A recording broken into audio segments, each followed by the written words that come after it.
हैं the new things that is called beginner things. हम लोग ये बोलते हैं कि जब हम कंप्यूटर के साथ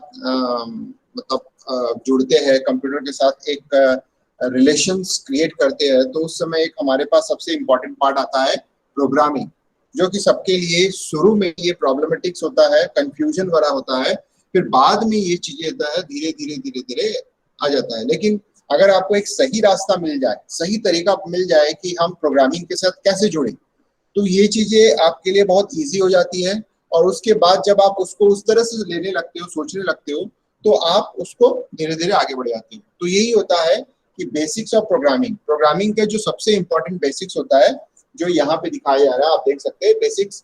तो ये चीजें हम लोग को देखना है कि बेसिक्स क्या होता है। तो बेसिक्स का मतलब प्रोग्रामिंग में उसके कीवर्ड या उससे नहीं होता है, वो तो बात की बात है। सबसे पहले तो हमको ये देखना है कि हमारे पास जो प्रोग्रामिंग होते हैं, तो प्रोग्रामिंग का रिलेशंस कैसे बनता है। मतलब हम लोग अगर प्रोग्रामिंग से जुड़ना चाहते हैं, तो प्रोग्रामिंग अगर जोड़ना चाहते हैं तो उसके लिए हम कीवर्ड भूल जाते हैं, हमको क्या आता है वो भूल जाते हैं। सबसे पहले तो होता है बेसिक्स, जो हमको एक प्रोग्रामिंग तक पहुंचाने के लिए काम करता है। तो प्रोग्रामिंग का जो बेसिक्स है, जो हम लोग बोलते हैं कोडिंग सेक्शन, आप देख सकते हो ये कोडिंग जो होता है ये प्रोग्रामिंग। तो हमारे पास 3 स्टेप्स होते हैं जिसको आपको हमेशा फॉलो करने चाहिए। वो होता है ये इस डायरेक्शन पे स्टेप्स होता है। तो आप देख सकते हैं कि हमारा जो डायरेक्शन होता है यहाँ से शुरू होता है। एक होता है फ्लो चार्ट। फ्लो चार्ट का मतलब होता है पिक्चर फॉर्म या डायग्राम, जिसको हम लोग बोलते हैं डायग्राम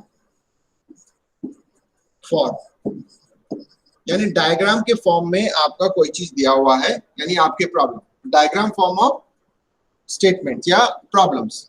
तो जो भी आपका प्रॉब्लम्स होता है उसको डायग्राम के फॉर्म में रिप्रेजेंट करना। तो फ्लो चार्ट्स में हमारे पास various kinds of symbols available है, जिसको हम लोग यूज करते हैं। और उन सिंबल्स में क्या क्या सिंबल्स होता है मैं नेक्स्ट में आपको बताऊंगा क्या होता है।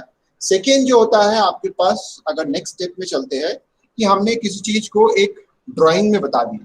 ड्राइंग मतलब आपने एक छोटे छोटे ब्लॉक्स बना के, छोटे छोटे सिंबल्स बना के उसको रिप्रेजेंट कर दिया, जिससे क्या हो रहा है, हमारा जो मैक्सिमम चीजें होता है वो एक छोटे शॉर्ट फॉर्म में, एक पिक्चर फॉर्म में आपको होता है। जैसे आप जानते हो कि picture says thousands of words, यानी एक पिक्चर हजारों वर्ड के बराबर होता है, उसमें सारी चीजें डिटेलिंग होती है।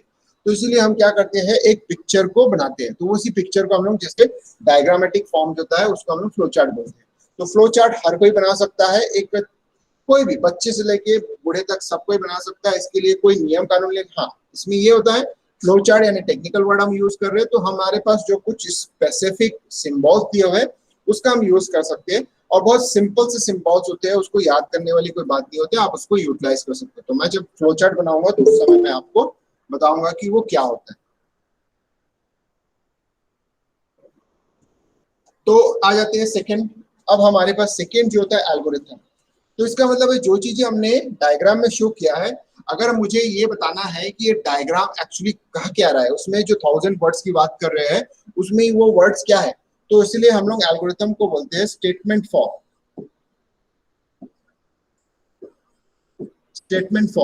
स्टेटमेंट फॉर्म का मतलब आपको समझ में आ रहा है कि हमारा प्रॉब्लम, तो इसका मतलब होता है हमारा प्रॉब्लम यहाँ पे कहीं है।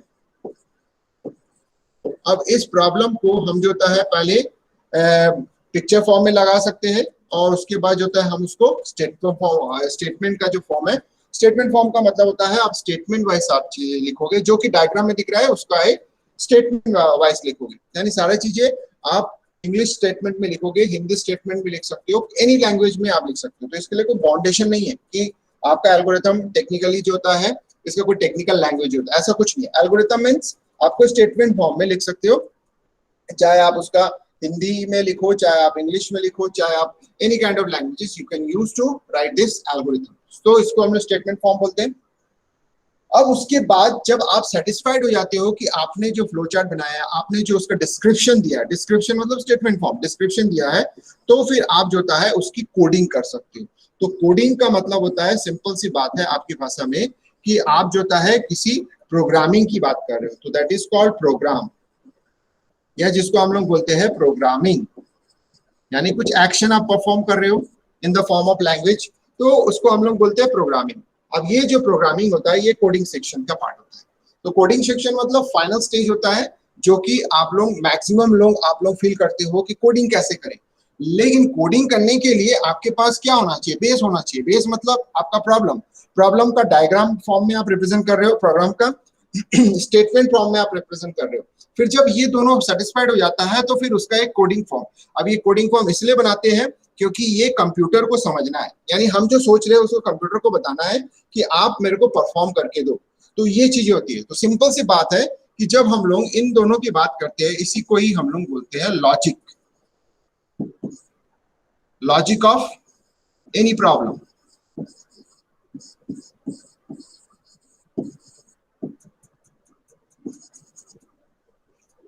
ठीक है, तो आप लोगों को समझ में आ गया लॉजिक एक्चुअली होता क्या है? Yes sir. Yes sir. तो यानी लॉजिक के लिए आप कोडिंग को नहीं सोचोगे, कोडिंग तो लास्ट पार्ट है, सेकेंडरी। प्राइमरी पार्ट आप या तो डायग्रामेटिक फॉर्म में रिप्रेजेंट करो या तो स्टेटमेंट फॉर्म में represent, either one you can use it. इसकी जरूरत नहीं है कि दोनों बनाओ, दोनों बनाते हो वेल डिफाइंड। अगर आप दोनों में से एक बनाते हो तो पार्शियल डिफाइन, यानी आपको पार्शियली समझ में आएगा। तो इसीलिए दोनों चीजें अच्छी बात है। लेकिन ये जो फर्स्ट और टू जो हम लोग बात कर रहे हैं, यानी डायग्रामेटिक जिसको हम लोग बोलते हैं फ्लो चार्ट, और दूसरा जो होता है स्टेटमेंट वाइज जिसको हम लोग बोलते हैं algorithm. So both this type is known as in logic। तो ये जो दो चीजें होता है ये लॉजिक बिल्डिंग के लिए होता है, और ये जितना अच्छा आप बना सकते हो तो इसका मतलब होता है कि फ्लो चार्ट और एल्गोरिथम के लिए आपको किसी के हेल्प की जरूरत नहीं है, ये आप अपने आप ही सॉल्यूशन निकाल सकते हो। सपोज कर लो आपके लिए कोई एक कंपटीशन है, कंपटीशन में आपको जैसे ही बोला जाता है कि आपको इसमें टेक पार्ट करना है तो आपको इसमें प्राइज है, तो आप जब इसकी तैयारी करते हो तो उसके लिए आपको हेल्प नहीं लेना पड़ता, आपको खुद हेल्प जनरेट करना पड़ता है, खुद सोचना पड़ता है कि मैं कैसे करूं कैसे नहीं करूं।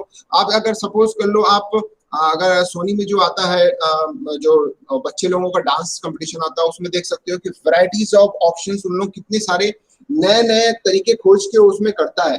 तो आप सोच सकते हो कि उनको कौन बताता? कोई नहीं बताता, वो खुद अपना चीजों को जनरेट करते हैं। और तो यानी ये सब चीजें लॉजिक है, वो खुद अपना फ्लो चार्ट तैयार करते हैं, खुद उसका एल्गोरिथम तैयार करते हैं, यानी खुद उसका लॉजिक बिल्डअप करते हैं। उसके बाद जब फाइनलाइज हो जाता है तो फिर उसको किसमें कन्वर्ट करते हैं? डांस में कन्वर्ट करते हैं। तो डांस मतलब कोडिंग पार्ट जो कि फाइनलाइज होता है कि उसको अल्टीमेटली डांस करना है। तो डांस के लिए उसने सारे चीजों को यहाँ पे फ्रेमवर्क तैयार कर लिया है। तो वही चीज आपको भी करना है, आपको भी हमेशा पहले सोचना है कि मैं फ्लो चार्ट कैसे बनाऊं, फ्लो चार्ट मेरा कैसे होगा, एल्गोरिथम कैसे होगा, और फिर कोडिंग उसका फाइनल स्टेज है। और जब आप कोडिंग करोगे तो आप थोड़ा बाउंडेशन में आ जाते हो। बाउंडेशन मतलब होता है कि आपको सोचना पड़ता है कि किस लैंग्वेज में आप कोडिंग कर रहे हो, तो उस एनवायरनमेंट में आपको उसके अकॉर्डिंग आपको फॉलो करने पड़ते हैं। अब आते हैं हम लोग नेक्स्ट पार्ट में। नेक्स्ट पार्ट मतलब सिंपल सी बात है कि हम अब ये देखेंगे कि फ्लो चार्ट होता क्या है। हम सबसे पहले एक प्रॉब्लम लेंगे, प्रॉब्लम का फ्लो चार्ट ऐसा कहेंगे। हम लोग पहले लिखते हैं प्रॉब्लम।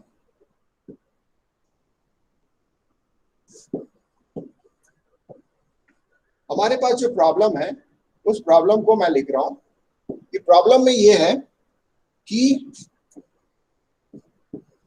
Add to number. ठीक है, ये हमारा प्रॉब्लम स्टेटमेंट है।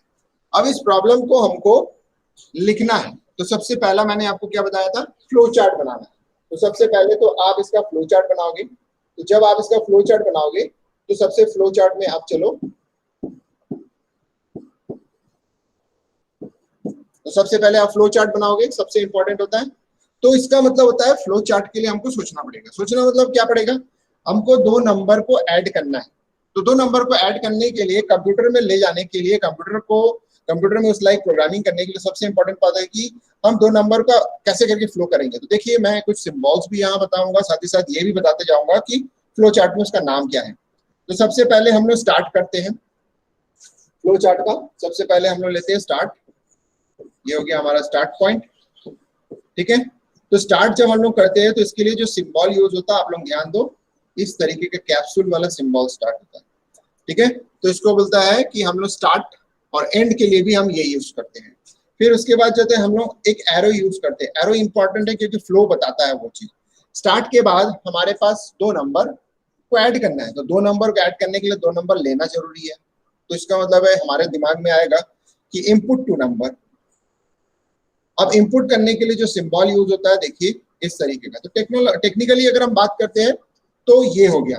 तो इनपुट मैं लिख दिया हूं, शॉर्ट फॉर्म में लिख रहा हूं इनपुट ए बी। मैंने दो नाम दे दिया, आप इसकी जगह कुछ भी नाम दे सकते हैं, X Y P Q anything. मैंने एक इनपुट सिंबल में बता दिया कि हम स्टार्ट कर रहे हैं अपना काम यहां से। फिर पहला स्टेप है हमारा कि हम इनपुट ले रहे हैं। अब इनपुट लेने के बाद सिंपल सी बात है, आप क्या कर रहे हो, ऐड कर रहे हो। ये मेन आपका टारगेट है। जब आप इसको ऐड कर रहे हो तो आप इसको इस तरह से लिखोगे एडिशन। तो प्रोसेस जो होता है वो इस तरह से रेक्टेंगुलर बॉक्स में होता है। प्रोसेस जो भी प्रोसेस होता है उसको रेक्टेंगुलर बॉक्स में रिप्रेजेंट करते हैं। अब हमारे पास जो होता है C is equal to A plus B. ठीक है, तो हमने हमको दो नंबर को ऐड, हमारे पास जो टारगेट दिया हुआ है दो नंबर को ऐड करना 2। तो इसका मतलब है हमने दो वेरिएबल लिया है, दो वेरिएबल लेने के बाद दोनों को ऐड किया है और ऐड करने के बाद C इज इक्वल टू होता है a प्लस बी करके मैंने इसको ऐड कर दिया है।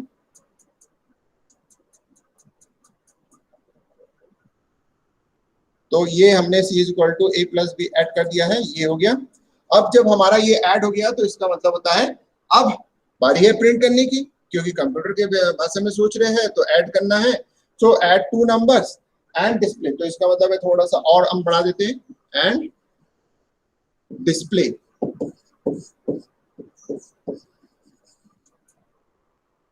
ठीक है, तो यानी हम प्रोग्रामिंग को थोड़ा एक्सटेंड करके लिख दिए कि हमारे पास ऐड टू नंबर और डिस्प्ले। अब जब डिस्प्ले करने की बात कर रहे हैं तो इसका मतलब है आउटपुट भी होगा। तो जैसे इनपुट होता है वैसे ही आउटपुट के लिए भी सेम सिंबल हम यूज करते हैं। तो आप क्या करेंगे, हम क्या करेंगे यहाँ पे सिंपल से लिख देंगे प्रिंट सी। आप चाहे तो इसकी जगह डिस्प्ले लिख सकते हो, कुछ भी लिख सकते हो, कोई प्रॉब्लम नहीं है। अब इसके बाद जब हमारा हो गया है तो यहाँ पे एरो साइन लिखना नहीं भूलेंगे। अब ये टेक्नोलॉजी, अगर आप अब बोलोगे कि नहीं मैं टेक्निकली कुछ नहीं लिखना चाहता, तो मैं अपने समझने के लिए लिखना चाहता हूँ, तो एरो भी भूल जाओ, सब भूल जाओ। सारे बॉक्सेस को भी आप छोड़ सकते हो, स्पेसिफिक टाइप के बॉक्स बना के आप कर सकते हो, फ्लो दिखाने के लिए आप बना सकते हो, कोई प्रॉब्लम नहीं है। लेकिन अगर आप टेक्नोलॉजी मतलब टेक्निकल अगर वर्ड में लिखना चाहते हो तो ये होता है आपका, और ये हो गया स्टॉप। तो आपको समझ में आ गया होगा कि स्टार्ट एंड स्टॉप के लिए कैप्सूल शेप का जो होता है आपका शेप होता है, ये वाला जो शेप है आप देख सकते हो प्रिंट और इनपुट के लिए और प्रोसेस के लिए। ये एक और होता है कंडीशनल, उसको मैं बाद में बताऊंगा क्या होता है। तो ये हो गया हमारा एक फ्लो चार्ट, जिसको हमने फ्लो चार्ट में मतलब एक सिंपल से लैंग्वेज में हमने देखा कि इस तरह से होता है। अब अगर इसका स्टेटमेंट बनाना है, सपोज कर लो स्टेटमेंट, तो चलिए मैं इसमें ही आपको बता देता हूँ स्टेटमेंट अगर आपको बनाना है, यानी इसका हम एल्गोरिथम लिखना चाहते हैं तो कैसे लिखेंगे।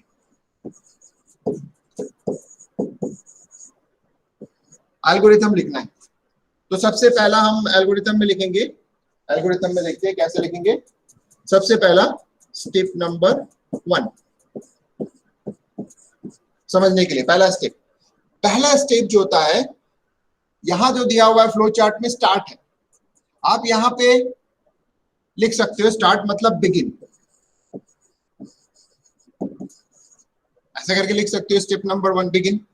जैसे जैसे है वैसे वैसे मैं इसके सामने आपको लिखते जाऊंगा। स्टेप नंबर 2, स्टेप नंबर 2 जो होता है आपका इनपुट लेना है, तो इसका मतलब होता है आप लिखोगे input two value A and B. आपने ले लिया, ऐसा लिख दिया आपने। अब चलते हैं तीसरा लाइन मतलब स्टेप नंबर 3। तीसरे लाइन में आपका क्या हो रहा है, एडिशन। तो आप इसको लिख सकते हो परफॉर्म एडिशन। ठीक है, शॉर्ट फॉर्म में लिख दिया addition. C is equal to A plus B. तो इसका मतलब है आपने एक स्टेटमेंट वाइज ऐसे लिखा, आप चाहे तो इसके डायरेक्ट आप क्या लिख सकते हो स्टेप नंबर 3 में, C is equal to A plus B, तो ये बताता। तो यानी आप इसको लिख सकते हो, स्टेटमेंट में लिख रहे हो तो स्टेटमेंट का जो होता है थोड़ा फ्लेवर आपने दे दिया इसमें। स्टेप नंबर 4, अब आपने इनपुट लिया है तो आउटपुट भी देना है, तो आप क्या करोगे, print the value of C, print the value of C। अपनी सिंपल सी बात है कि मैं प्रिंट कर रहा हूं जो C में स्टोर है वो। और स्टेप नंबर 5, स्टॉप, या बिगिन हो गया, एंड कर देते। तो देखिए मैं जो दो चीजें लिखा हूं, एक तो होता है कि आपका फ्लो चार्ट, आप देख सकते हो दिस इज फ्लो चार्ट, ये हो गया, और दिस इज एल्गोरिथम, यानी आपने जो पूरा लिखा है ये एल्गोरिथम है। तो फ्लो चार्ट और एल्गोरिथम में ज्यादा बड़ा डिफरेंस नहीं होता है। फ्लो चार्ट में आप सिंबॉलिक फॉर्म में लिख रहे हो, एल्गोरिथम में आप डिस्क्रिप्टिव फॉर्म में लिख रहे हो। ये बहुत एक सिंपल सा एग्जांपल है, जिसमें हो सकता है कि किसी किसी ऐसे प्रॉब्लम्स में फ्लो चार्ट बहुत सिंपल वे में बनेगा, लेकिन जब आप एल्गोरिथम में इसको लगोगे तो उसका डिस्क्रिप्टिव फॉर्म बहुत ज्यादा रहेगा, क्योंकि उसमें बहुत सारी चीजें आपको बतानी पड़ती है बहुत समय, यानी कॉम्प्लिकेशन फ्लो चार्ट बनाने में ज्यादा नहीं आता जितना एल्गोरिथम लिखने में आ सकता है, but little bit confusion create होता है। लेकिन फ्लो चार्ट आप सेकेंड, एल्गोरिथम आप सेकेंडरी पार्ट मान सकते हो, फ्लो चार्ट बहुत इंपॉर्टेंट है। अगर फ्लो चार्ट अगर सब सही तरीके से बना लिया तो सारा चीजें आप बना सकते हो, कोई प्रॉब्लम्स नहीं होगा। तो इस तरह से आपने देखा कि एक प्रॉब्लम हमारे पास दिया हुआ है, उसका हमने एक फ्लो चार्ट बनाया है, और उसका हमने क्या बनाया है, एल्गोरिथम बनाया है। तो ये चीजें तो आपके दिमाग में बैठ गई। अब अगर मैं इसका कोड लिखने वाला हूं, अब आते हैं कोडिंग सेक्शन। कोडिंग सेक्शन मतलब आपको अगर मैं बताऊंगा कि इसका कोड, तो यानी थर्ड पार्ट हम यहाँ लाते हैं, थर्ड पार्ट को भी यहीं पे लगते हैं, कोडिंग। अब कोडिंग आ जाते हैं। अब कोडिंग जैसे हम आते हैं तो कोडिंग में सबसे इंपॉर्टेंट होता है कि ये जितने भी हमारे पास स्टेप्स है, ये सारा का सारा स्टेप्स जो होता है हमारे कोडिंग में आ जाए। तो सारा का सारा स्टेप आने के लिए सबसे पहला तो हम लोग देख लेते हैं, इसको हम लोग पहला स्टेप मानते हैं, इसको हम लोग सेकेंड स्टेप ले लेते हैं, इसको हम लोग जो होता है थर्ड स्टेप, इसको फोर्थ स्टेप, और इसको फिफ्थ स्टेप मानते हैं। तो ये जो होता है, ये पांचों के पांचों स्टेप्स हमारे कोडिंग में दिखने चाहिए, तो उसके लिए हमको चलना पड़ेगा। लेकिन एग्जैक्टली जब आप किसी फ्लो चार्ट को कोड में कन्वर्ट करते हो, तो इसका मतलब होता है नहीं, जरूरी है कि जैसे आपने यहाँ बताया वैसा ही यहाँ पे उतरेगा, ऐसा नहीं होता है। आपको इसके हिसाब से यहाँ पे एडजस्ट करते हुए लिखना है, लेकिन ये ध्यान देना है कि यहाँ जो चीजें बताई गई है सारी चीजें यहाँ इंक्लूड हो, बट अकॉर्डिंग टू द जो प्रोग्रामिंग लैंग्वेज है उसके हिसाब से। अब जैसे मैं कोडिंग कर रहा हूँ, इसमें मैंने लिख देता हूँ सी लैंग्वेज, सी लैंग्वेज में कोडिंग कर रहा हूं। तो सबसे पहला मैं लिख रहा हूं इसमें बिगिन, यानी स्टार्ट कैसे होता है। तो स्टार्ट करने के लिए मैं क्या करूंगा, एक सिंपल सा कोड लिखूंगा, मेन, मेन ये लगाया और ये ब्रैकेट लगाया, ठीक है। तो अगर आप ध्यान से देखोगे तो मैं बाद में समझाऊंगा, इन सारे पॉइंट्स को मैं बाद में समझाऊंगा कि 1 कहाँ आया है, 2 कहाँ आया है। तो मैंने यहाँ स्टार्ट किया, स्टार्ट करने से हमारा जो होता है शुरुआत जैसे ही होता है यहाँ से होता है। तो अब आप, हाँ चलिए आगे बढ़ने के पहले आपको मैं ये पूछना चाहूंगा कि यहाँ जो मेन लिखा गया है, इस मेन में स्टार्ट कौन सा है, किसको आप स्टार्ट मानोगे, पूरा का पूरा स्टार्ट मानोगे या मेन या फिर ब्रैकेट को स्टार्ट मानोगे, बताइए। Sir main. बाकी लोग मेन सर। क्या ब्रैकेट, ब्रैकेट को मानोगे ना, ठीक है। अब देखो खास बात yes, है, यही चीज समझना है हम लोग को, यही चीज अगर आपको समझ में आए तो ये मैं आपको बता रहा हूं। अब जैसे मैं इसकी बात करता हूं मेन, तो मेन जो होता है, बता सकते हो मेन का यूज हम किस लिए कर रहे हैं, ठीक है। और यहाँ पे आपका जो होता है ब्रैकेट है, तो डेफिनेटली आपका जो फर्स्ट पॉइंट मैंने जो आपको बताया है, यानी फर्स्ट पॉइंट यहाँ पे आपको शो हो रहा होगा, ये आपका फर्स्ट पॉइंट है, ठीक है। Yes sir. Yes sir. ठीक है, इसको मैं रेड कलर से शो कर रहा हूँ, दिस इज फर्स्ट पॉइंट। तो इसका मतलब है ये जो ब्रैकेट है ये आपका फर्स्ट पॉइंट है, यानी जो आपका स्टार्ट पॉइंट है वो ये जो मेन लिखा गया है ये किसके लिए, कंपाइलर के लिए। कंपाइलर को ये पता कैसे चलेगा कि मेरा जो प्रोग्राम है वो कहाँ से शुरू है, तो इसके लिए मतलब होता है कि ये जो एंट्री पॉइंट हुआ ये फॉर कंपाइलर, ये जो आप मैं बता रहा हूँ ये कंपाइलर के लिए है कि ये यहां से इंटर करेगा,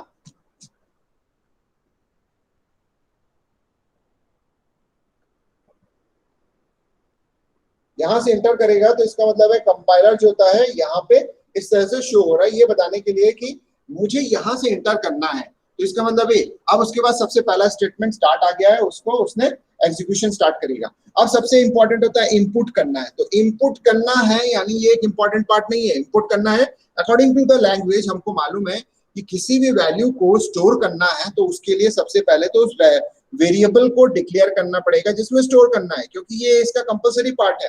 तो यानी आपको सी लैंग्वेज में अगर काम करना है तो सबसे पहले तो उस वेरिएबल को स्टोर करना पड़ेगा, तो इसका मतलब है वेरिएबल को क्रिएट करना पड़ेगा।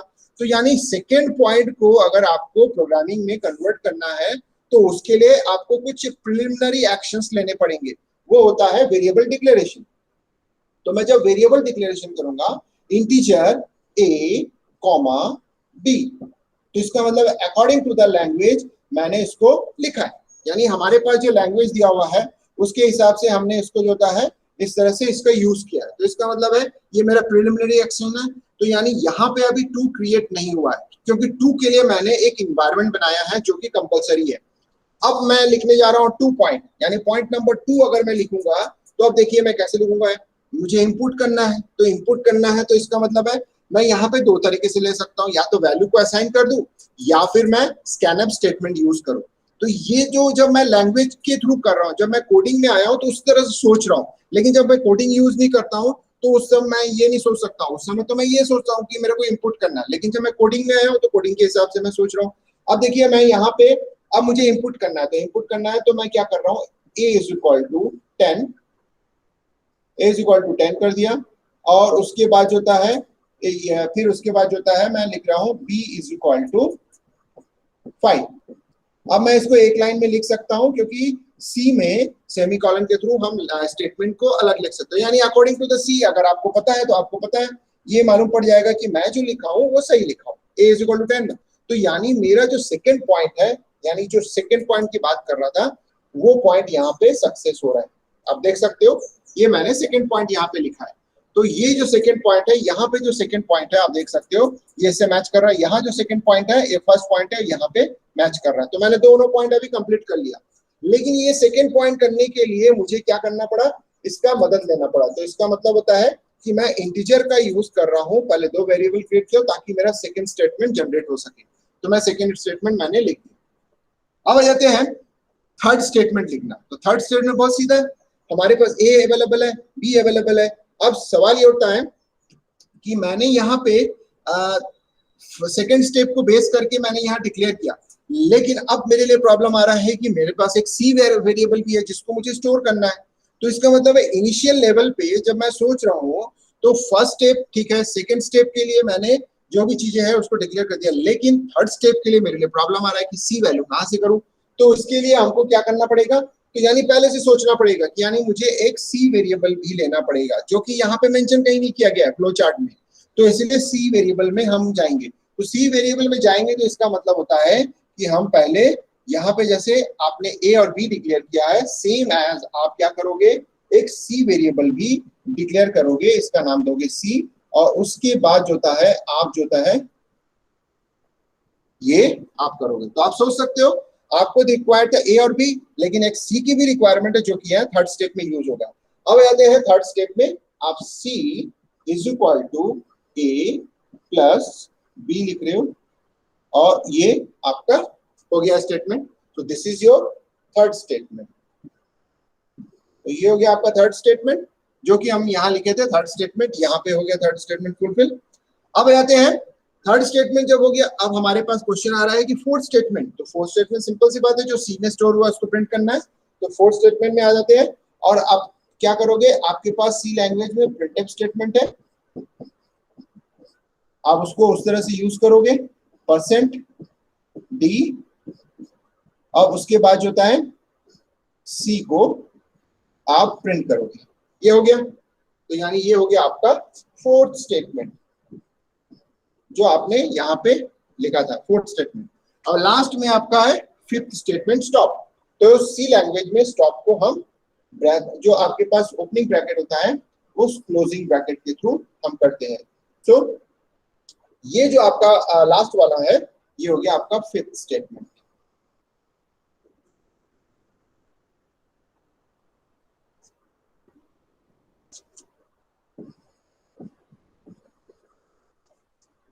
तो देख सकते हो मैंने पहले फ्लो चार्ट बनाया, फ्लो चार्ट का एल्गोरिथम बनाया, और उस एल्गोरिथम का मैंने यहाँ पे कोड बनाया।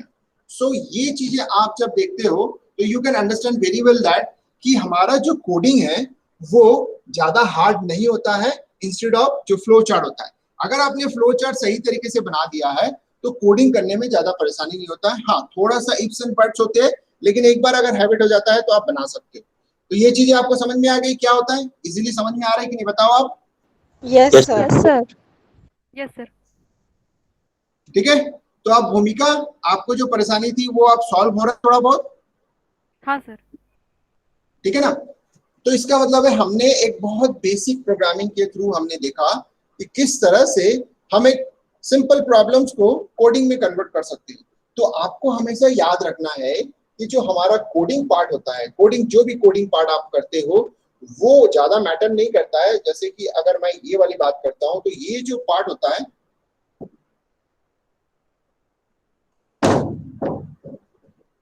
ये जो पार्ट है आपका coding part,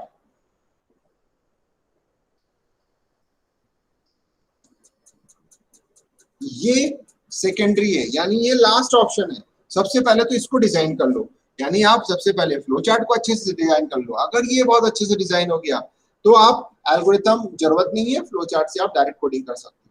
so this is the simple concept of, आपके पास जो दिया गया है उसको आप कन्वर्ट कर सकते हो। This is known as an basics, जो मैंने आपको बताया था कि flow chart, algorithm, flow chart and algorithm जो होता है लॉजिक बिल्डिंग के लिए होता है। और लॉजिक आपका डेवलप कैसे होता है, आप जैसे हर स्टूडेंट यही बोलता है सर मुझे लॉजिक लगाना नहीं आ रहा है, लॉजिक कैसे काम करेगा, लॉजिक को हम लोग कैसे करेंगे। तो वो सब चीजें होता है हम लोग को समझ में नहीं आ रहा है, तो उसको हम लोग कैसे कन्वर्ट करेंगे। तो उस लॉजिक इज नथिंग, वो लॉजिक कुछ नहीं होता है, सिंपल सी बात है। जो आप फ्लो चार्ट में सोच रहे हो, जो आप एल्गोरिथम में सोच रहे हो, वही चीज आपका लॉजिक कहलाता है। तो पहले आप फ्लो चार्ट बनाओ, एल्गोरिथम बनाओ, अगर वो लॉजिक सही बैठ रहा है तो वो लॉजिक यहाँ फिट बैठ जाएगा। तो इसका मतलब है कि आप कोडिंग में लॉजिक सोचोगे तो नहीं होगा, कोडिंग तो लॉजिक के बेस पर बनता है। तो मैं जो हमेशा बोलता हूँ आपका लॉजिक लॉजिक लॉजिक लॉजिक कहीं नहीं है, यहाँ पे है आपका फ्लो चार्ट में, कि आप फ्लो चार्ट को अगर सही तरीके से अपने दिमाग से सोचते हुए बनाते हो तो आप इसको बना सकते हो। तो चलिए हम लोग नेक्स्ट पैरा, एक सिंपल सा लॉजिक, कि आपके पास एक प्रॉब्लम्स दिया हुआ है, अगेन एक प्रॉब्लम्स है, ठीक है। अब प्रॉब्लम को थोड़ा स्पेसिफिक लिख देते हैं। Input 3 numbers A B C, ठीक है, 3 नंबर हमने इनपुट किया, input 3 numbers and find the greatest number. ये हो गया, ठीक है, ये हमारा प्रॉब्लम है, ठीक है। Yes sir. अब Yes, अब sir. ये हमारा प्रॉब्लम है, तो इसका सबसे पहले हमको क्या सोचना पड़ेगा, फ्लो चार्ट सोचना पड़ेगा। तो सबसे पहले तो हम लोग इसका फ्लो चार्ट लेते हैं। फ्लो चार्ट कैसे बनेगा, फ्लो चार्ट, तो जब हम लोग इसका फ्लो चार्ट बनाते हैं तो फ्लो चार्ट बहुत बेसिक्स बना सकते हो। चलिए मैं बताता हूँ। पहले सबसे पहले तो आपको स्टार्ट करना है फ्लो चार्ट, कलर चेंज कर लेता हूँ, स्टार्ट अब रेड कलर से मैं शो कर रहा हूँ, यानी आपको स्टार्ट करना है। स्टार्ट करने के लिए आप ये इस तरीके का यूज करोगे, दिस इज स्टार्ट। स्टार्ट करने के बाद आप क्या करोगे, मुझे क्या लेना पड़ेगा, 3 नंबर लेना पड़ेगा। 3 नंबर में ग्रेटेस्ट नंबर कौन सा है वो बताने के लिए आपको स्टार्ट करना पड़ेगा। तो मैं यहाँ पे 3 नंबर लेना है, तो मतलब है कि मैं 3 नंबर को इंपुट करूंगा और उसको मैं यहाँ पे ऐसे शो करूंगा, इंपुट A B C, ठीक है।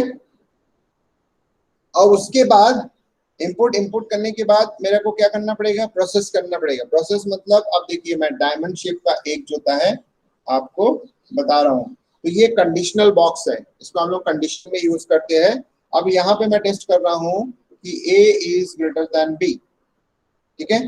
अब जब इसमें क्वेश्चन मार्क कर दिया मैंने, तो इसको हम लोग बोलते हैं, यानी ये हो गया स्टार्ट बॉक्स, ये हो गया इनपुट बॉक्स, ये हो गया कंडीशन बॉक्स, इसको हम लोग बोलते हैं कंडीशन, कंडीशन बॉक्स के नाम से यहाँ पे कंडीशन। तो यहाँ पे हमेशा क्वेश्चन मार्क नीचे रखना पड़ता है। यहाँ पे आप देखोगे A ग्रेटर देन B करके मैंने क्वेश्चन मार्क दे दिया। क्वेश्चन मार्क ये रिप्रेजेंट करता है कि यहाँ पे चेक हो रहा है, क्वेश्चनेबल है ये, कि इसमें से बड़ा कौन है। अब अगर A is greater than B हो रहा है तो इसका मतलब होता है कि मैं कंडीशन बॉक्स में आगे फर्दर टेस्ट कर रहा हूँ। तो यानी हमको पता है, हम लोग सिंपल सी बात है, A का B के साथ कंपैरिजन हुआ, अगर ये यस हुआ, ये यस हुआ, ठीक है, अब जैसे ये मैंने लिख दिया यस, अगर ये यस हुआ तो ये होगा। अगर सपोज कर लो ये अगर हम पढ़ते हैं और ये यहाँ पे बोल देता है नो, अगर नो हुआ तो इसका मतलब आपको समझ में आ रहा है कि ये ग्रेटर देन साइन अगर ट्रू हुआ तो इस तरफ आएगा, यानी ए बी से बड़ा होगा तब यहाँ पे आएगा। अब अगर ए बी से बड़ा है तो फिर हमारे पास एक चीज और बच जाता है कि ए का सी के साथ कंपैरिजन हुआ नहीं अभी तक, तो आप क्या करोगे, यहाँ पे एक और बॉक्स बनाओगे जिसमें आप ये बताओगे कि ए इज ग्रेटर देन सी, क्योंकि यहाँ पे ए बड़ा है, यस मतलब ए आ रहा है, तो इसका मतलब ए के लिए आप सी का कंपैरिजन है, यहाँ क्वेश्चन मार्क आप रखोगे। अब क्वेश्चन मार्क रखने के बाद यहाँ पे भी आपके पास दो पार्ट आएंगे, यहाँ पे और यहाँ पे, एक होगा यस यानी वाई और एक होगा नो, इसमें भी दो पार्ट हो गए। अब अगर यस हुआ तो इसका मतलब होता है कि आप क्या करोगे, ए आपका ग्रेटेस्ट है, अगर नो हुआ तो क्या होगा, सी आपका ग्रेटेस्ट नंबर है। आप देख सकते हैं, तो चलिए मैं इसको थोड़ा सा अलग अलग कलर में रिप्रेजेंट कर देता हूं। ए आपका ग्रेटेस्ट नंबर है, सी आपका ग्रेटेस्ट नंबर है। अब आ जाते हैं, एक पार्ट हमने लिख दिया, यानी हमारा फ्लो एक नेचुरल तरीके से हमने बताया, फ्लो ग्राफ ऐसे होता है। अब आप क्या करोगे, सेकेंड पार्ट मतलब नो वाले पार्ट, नो वाले माने मतलब बी। अब पता चल गया कि बी बड़ा है, यानी इस तरफ अगर हम आएंगे तो इस तरफ आपका क्या हो रहा है, सिंपल सी बात है, इस तरफ जब आप आते हो तो यानी ए के लिए आ गया, ये आपका जो ए के लिए बन रहा है। यहाँ पे अगर आप आते हो तो यानी बी ग्रेटर है, उसके लिए बात बन रही है। तो ए का फ्लो यहाँ पे हो रहा है आपका, और यहाँ पे आपका जो फ्लो हो रहा है वो बी का फ्लो हो रहा है, तो बी ग्रेटर है। अब बी का ए के साथ कंपेयर हो गया, आपको पता है, तो बी का बचा हुआ है सी के साथ कंपैरिजन। तो जब सी के साथ कंपैरिजन है तो यानी अगेन एक आपको कंपैरिजन बॉक्स बनाने पड़ेंगे जिसको आपको लेना पड़ेगा, और आपको यहाँ पे लिखना पड़ेगा कि बी इज ग्रेटर देन सी और नॉट, क्वेश्चनेबल यहाँ पे आपका आएगा। अब अगर यस हुआ तो आप यहाँ आओगे, और अगर नो हुआ तो आप यहाँ आओगे। तो इसका मतलब होता है this is yes part, this is no part. तो यस मीन्स यहाँ, नो मीन्स उस तरफ जाओगे। तो अब आते हैं, अगर यस हुआ तो इसका मतलब है यहाँ पे आपका बी आएगा, और अगर नो हुआ तो यहाँ पे आपका, सिंपल सी बात है कि यहाँ पे आपका सी आएगा, नो हुआ तो ये हो गया। अब सारे के सारे जो होता है परफॉर्म हो गए। अब परफॉर्म होने के बाद आप इसको आपको आपको ये लग रहा है कि मुझे स्टॉप करना है, तो इसका मतलब है सारा का सारा प्रोसेस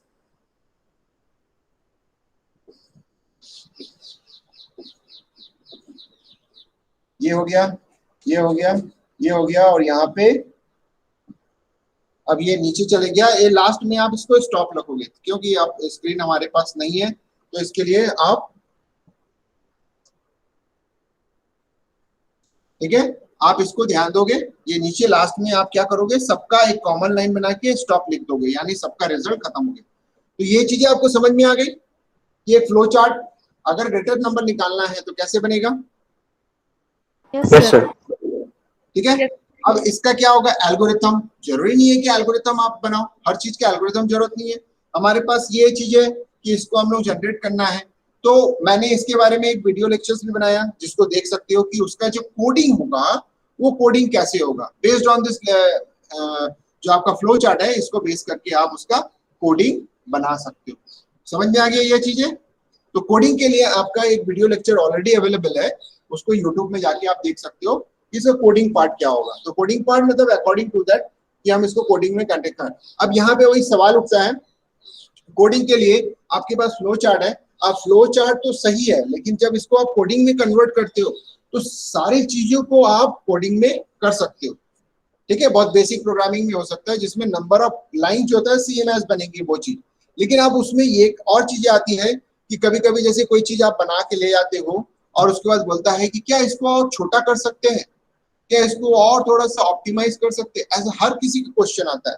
जैसे किसी आपका एक ऐसे कंपटीशन है, जब आपको टीचर बोला है कि आपको एक ऐसे कंपटीशन में मतलब आपको एक लाइन बोलना है, एक पैराग्राफ बोलना है, इसके लिए तो आप एक पैराग्राफ के नाम पे एक पेज लिख के ले जाते हो, तो टीचर बोलती है आपको कि आप इसको और थोड़ा छोटा कर सकते हो, थोड़ा स्क्वीज कर सकते हो, यानी बहुत लंबा हो गया छोटा, यानी अब आपने उसको ऐसे डिटेल फॉर्म में लिखा है लेकिन उसको छोटा करने की बात कर रहे हैं, यानी आप उसको ऑप्टिमाइज करने की बात कर रहे हैं कि और थोड़ा सा छोटा कीजिए ताकि मैक्सिमम चीजें दिखे और मिनिमम स्टेटमेंट में आ जाए, तो और छोटा करो, तो यानी ऑप्टिमाइज। तो वही चीज होता है जब आप फ्लो चार्ट के थ्रू कोई प्रोग्रामिंग करते हो तो वो होता है मेन प्रोग्राम, लेकिन जैसे ही उसमें मतलब ये बनती है कि संभावना है जिसको हम लोग बोलते हैं चांसेस, ये होता है संभावना ये है कि अगर उसको छोटा कर सकते हैं तो फिर आप उसमें सोच सकते हो कि मैं कैसे छोटा करूंगा, लेकिन फ्लो चार्ट आपका छोटा नहीं हो सकता। फ्लो चार्ट जैसा है वैसे ही रहेगा, लेकिन फ्लो चार्ट के बेस पर कोडिंग को आप अगर ऑप्टिमाइज कर सकते हो, वो एक एक्स्ट्रा ऑर्डिनरी जो लॉजिक है वो डेवलप होता है, ठीक है। तो वो चीजें भी आप पॉसिबल कर सकते हो, लेकिन आपका जो बेस है वो यही रहेगा, इसका बेस आप तैयार कर सकते हो। तो अब जैसे जब बहुत ज्यादा रिड्यूस करना है तो हम सोच सकते हैं कि अगर मैं ए और बी को प्रिंट कर देता हूं तो मेरे लिए दोनों के लिए ऑप्शंस होता है, तो एल्स पार्ट में सी प्रिंट हो जाएगा, ऐसा सोच के आप कर सकते हो। तो आपके पास जितने भी बिल्डिंग ब्लॉक्स हैं, जितने भी लैंग्वेज के ऑप्शंस अवेलेबल है, उसको आप यूज करके ऑप्टिमाइज कर सकते हो, ठीक है। तो ये आज के क्लास में मैंने जो बताया वो ये है।